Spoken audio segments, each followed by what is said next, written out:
코인 사기 급증에 따라 피해 규모도 걷잡을 수 없이 커지고 있는데요. 정부는 가상자산 시장 질서를 확립하고 이용자들을 보호하기 위해 관련법을 제정했지만 근본적인 해결책은 아니라는 의견이 나옵니다. 이어서 신예림 기자가 전합니다. 손실이 발생해도 원금은 보전된다. 300%의 수익률을 보장한다. 코인에 대한 구체적인 정보가 없는데도 솔깃한 제안에 넘어가기 십상입니다. 관련 규제도 없고 거래 내역 추적도 어렵습니다. 코인 사기 피해자와 피해 금액만 기하급수적으로 늘어나는 상황.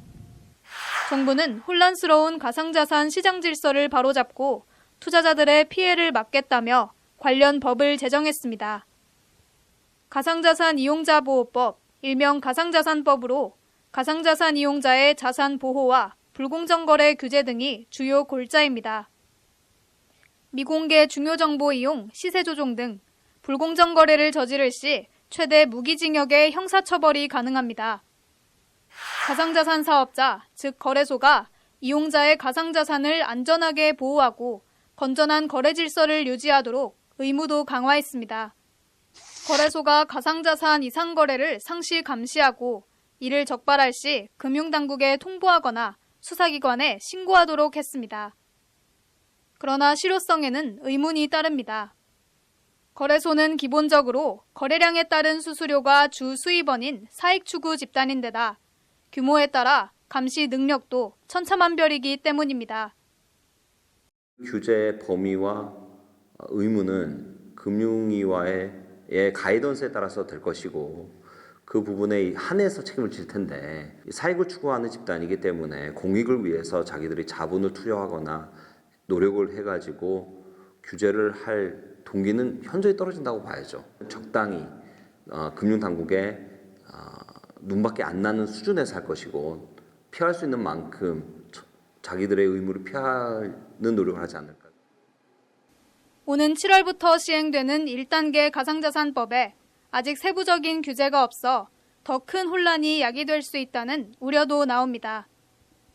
가상자산법 같은 경우에는 이제 불공정 거래 행위에 대한 규제를 일부 자본시장법에서 따와서 자본시장법을 보면 증권 정보 등 그리고 금융 정보를 가지고 정보를 제공하는 뭐 투자 자문 업체, 유사 투자 자문 업체에 대한 굉장히 세세한 그런 규제 사항들이 있거든요. 아직 암호화폐 시장에는 그런 규제에 대한 게 전혀 없어요. 가상자산에 대한 리딩을 하는 경우에 이 어떤 규제가 있고 어떤 행위를 하면 안 되는지에 대한 게 명확하지 않아서 그런 부분에 좀 혼선이 있는 상태거든요. 시행될 가상자산법에도 아직 그런 내용들이 없는 상태라서 불충분하게 규정이 돼 있다고 봐야 됩니다.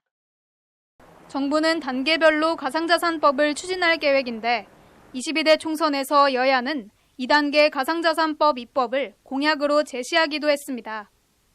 그러나 1년이 넘도록 논의만 이어지는 2단계 입법이 언제 이루어질지는 미지수입니다. 전문가는 가상자산법이 근본적인 해결책은 될 수 없다고 말합니다. 가상자산을 증권으로 볼 것인지 그 법적 성격부터 명확히 해야 한다는 겁니다. 미국은 금융법으로 포섭을 해서 증권법이든 금융의 형태에 따라서 처벌이 가능한데 반해서 금융위원회나 금감원에서 보는 시각은 금융이 아니고 별도의 상품으로 취급을 하는데 별도의 법을 만들지 않는 이상 처벌할 수 있는 방법이 없습니다. 근본적인 문제는 한국 금융당국이 가상자산을 보는 시각을 일단 변해야 될 것 같고요. STO만 금융으로 분리할 건지 나머지 가상자산은 모두 비금융으로 볼 것인지 아니면 가상자산의 일부라도 증권으로 포섭할 수 있는 부분은 포섭을 해서 지금이라도 늦지 않았으니 규제를 할 건지 결정을 해야 될 것 같습니다. 또 피해 예방을 위한 금융당국의 시장감독 강화와 가상자산 거래를 총괄할 수 있는 전담기구 설치 필요성도 강조했습니다.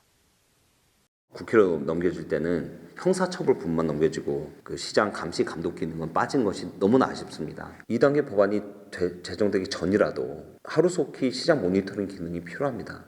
금감원과 금융위가 가상자산 시장에서 일어나는 각종 범죄를 예방하고 시장 감독 기능을 직접적으로 하지 않으면 지금같이 자유시장에 맡겨서 닥사가 알아서 정부의 기능을 대신해서 할 수 있을 거라고 안이한 생각을 한다면 곤도형 버전 2 혹은 더 무시무시한 범죄들이 일어날 것이고 투자자들은 피해를 호소할 겁니다.